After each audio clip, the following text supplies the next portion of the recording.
This week, the war in Syria is one of the biggest topics at the United Nations General Assembly in New York. Monday, Presidents Obama and Putin met at the United Nations. The United States and Russia sharply disagree over how long Syrian President Bashar al-Assad should stay in power.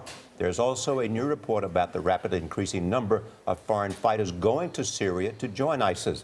They include hundreds of Americans and British citizens. Hundreds of thousands of refugees are fleeing Syria, and many are traveling to Europe. This influx has overwhelmed European leaders. British Prime Minister David Cameron is here for his only appearance on United States television during the General Assembly. Mr. Prime Minister, welcome to CBS This Morning. Good morning. Great to be with you. Can we talk about Syria? Because you have said Bashar al-Assad is a war criminal and should be prosecuted. Yes, he has done appalling things in his country. He's massacred hundreds of thousands of his own citizens. Millions have fled. And so in my view, he has broken international law and he has to go. And I know there are some people who are thinking, well, look, ISIL is even worse than Assad. So shouldn't we somehow cut a deal with Assad to team up and take on ISIL? That's the Russian president's position. Sounds enticing. But even if you thought it was the right thing to do, which it isn't, it wouldn't work. Because, Assad is the recruiting sergeant. So you were saying get rid of Assad first before you continue the attack? You need to do both. You need to do both. We need a Syria free of ISIL and Assad. The point I'm making is Assad is one of the recruiting sergeants for ISIL. Because of what he's done to his people, that is one of the reasons why people are flocking to ISIL to fight for ISIL. So that method that some put forward wouldn't work. We need a Syria free of both. Do you believe President Putin when he says that he is involved in Syria because he wants to help take out ISIL? I think Putin understands that Islamist extremist terrorism is against Russia's interest, just as it's against America's interest or Britain's interest. He knows that's a threat to him, but he has been up to now, willing to work with Assad, and we need to convince him that actually the only way you'll have a Syria free of ISIL is to have a replacement of Assad. And that's what we need these intensive talks and discussions about. The meeting between Obama and Putin last night was important, but we need much more of that to try to build some sort of shared understanding. That's why I met the Iranian president yesterday. So that's the question. Are you prepared to work with Russia and Iran in the battle against ISIS in Syria? I will work with anybody in order to build a Syria that's free of Assad and free of ISIL. And that's why, for instance, no British Prime Minister had met the Iranian president for 35 years until our meeting last year, and then I met him again yesterday. Now, of course, we're miles apart at the moment, but we need to try and build that understanding that fundamentally we'll never have a secure Syria until both those things are eradicated. And what do you think about President Putin? Here in this country, politicians have described him as a gangster, an articulate thug. What do you think of him as a leader and as a person? Well, I built a relationship with him, not based on any sort of naivety about some of the things that he's done, but he is a very strong Russian nationalist. He's very proud of what Russia is and does and stands for, and he wants to be taken seriously on the world stage and listened to. Now, that doesn't mean we have to agree with him. What he's done in Ukraine, I think, is completely wrong, and Britain led the move to have sanctions put on Russia, just as we led the move to put sanctions on Iran. But that's really fundamentally where Putin comes from. Will you have conversations with him? Yes, I've had meetings with him. I've had him to No, I'm talking about while you're here. While I'm here, no, I won't. He only had 7 hours in the country. He's gone back to Russia, I think, but I'm sure I'll have conversations with him later. In the end, however far apart we might be, whether it's with the Iranians or the Russians, those two countries have an influence in what happens in Syria, and we need to convince them that, a new Syria with a different leader wouldn't necessarily be against their interests, but it would help to get rid of ISIL. But the United States position is that we understand how bad Assad is, but we're prepared to wait for some transition in order to get at ISIS now. They're not demanding he be immediately deposed. Well, what America's saying, which I agree with, is that you need a transition. But what's clear about that is that at the end of that, Assad cannot be the head of Syria. It wouldn't work because you would not be able to defeat ISIL if that guy is still running the country. Almost everybody agrees with that, and even Putin is not opposed to a transition at some point. Well, so far the problem has been that Russia and Iran have not been prepared to contemplate the end state of a Syria without Assad. And that's what we need to make progress on. And some people say the problem is that the United States and Britain and other Western allies have not done enough to support whatever moderates there were who were willing to go against Assad several years ago, continuing to now. The United States just admitted its failure to help moderates. It had been a military failure. I think that is a fair criticism. We did do work, Britain did work to train moderate opposition forces, but we haven't trained enough, they haven't been successful enough, and so they aren't a big enough presence. And ISIS has grown while you didn't. Well, that is correct. ISIS has grown, and why, you have to ask yourself, why has ISIS grown? ISIS grew, one, because of Assad's brutality against his own people. Two, because the Iraqi government wasn't looking after Sunnis and Kurds, but just Shias. And three is crucial, right around the world we see this global Islamist extremist movement. And, you know, look, yes, of course, we've got to sort out Syria and Iraq, but we've also got to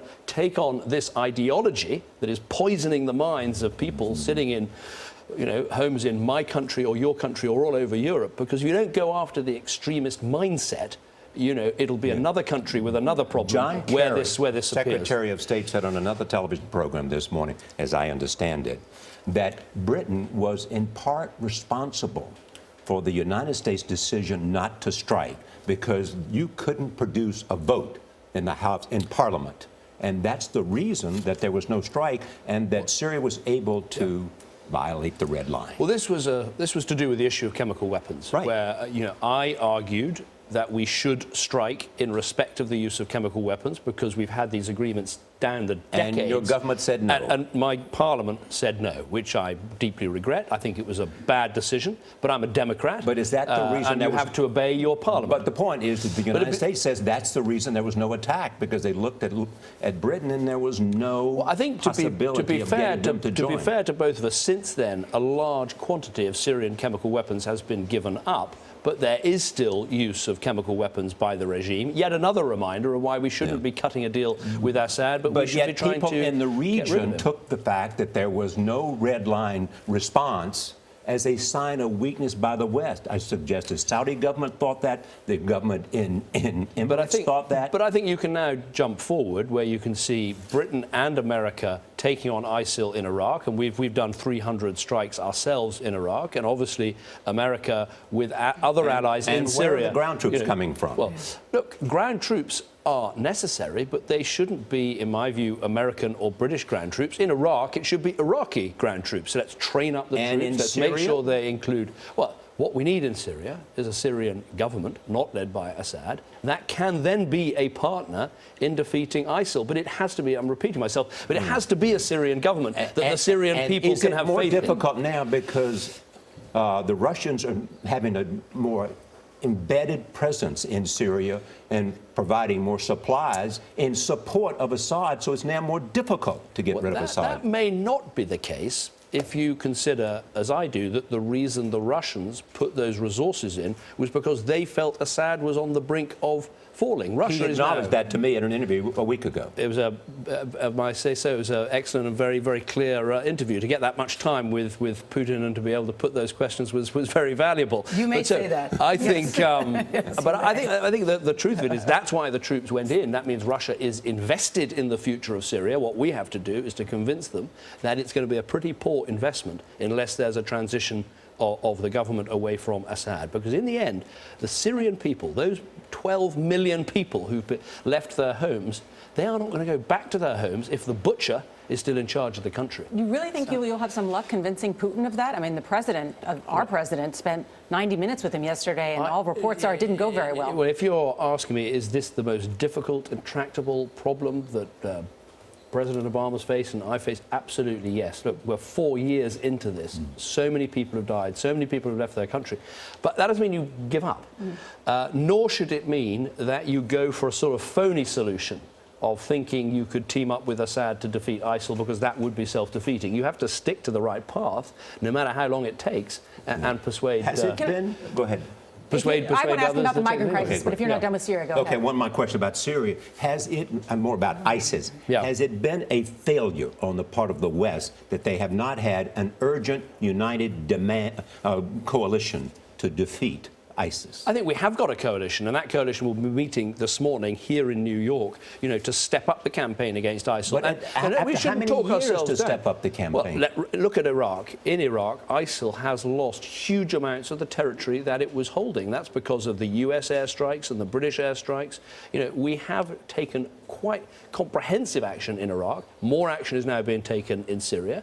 Britain is playing her part as a major NATO player. For instance, we've also taken out ISIL terrorists that threaten my country, but frankly also threaten your country. The drone strike Britain carried out the other day, British drones over Syria, actually, effectively stopped 2 terrorists who were plotting against the US as well as against the UK. Evidence of how, how strong our special relationship is and how it works to the benefit of both our countries and peoples. We have the largest migration in Europe Yeah. since World War II, some 4 million.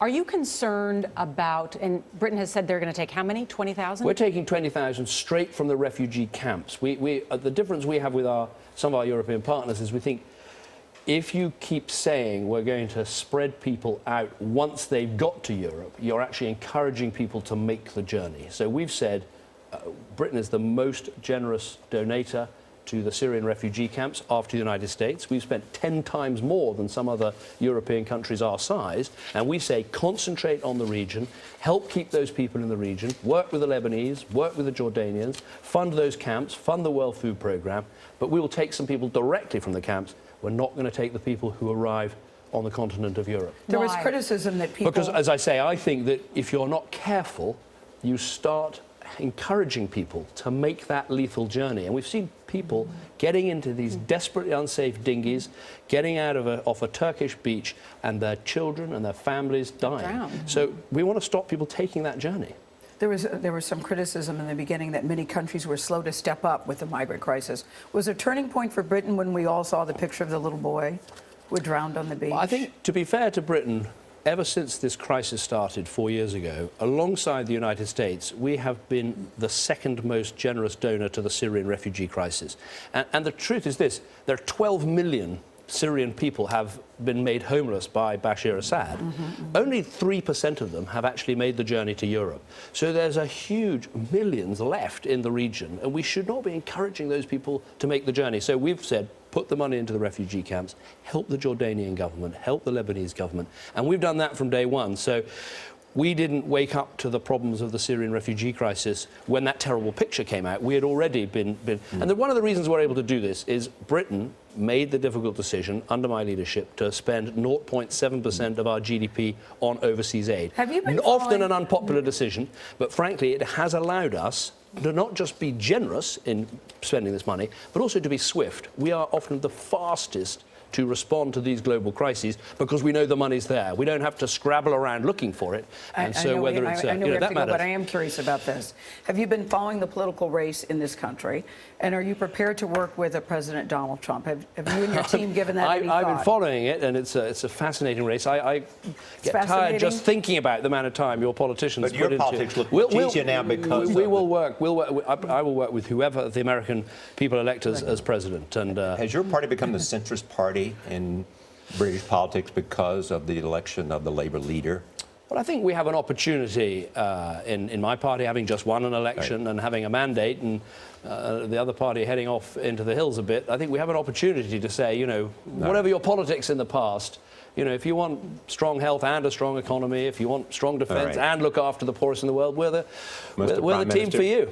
It's a pleasure to have you on CBS This Morning. Pleasure to be here. Thank you so much, Prime Minister.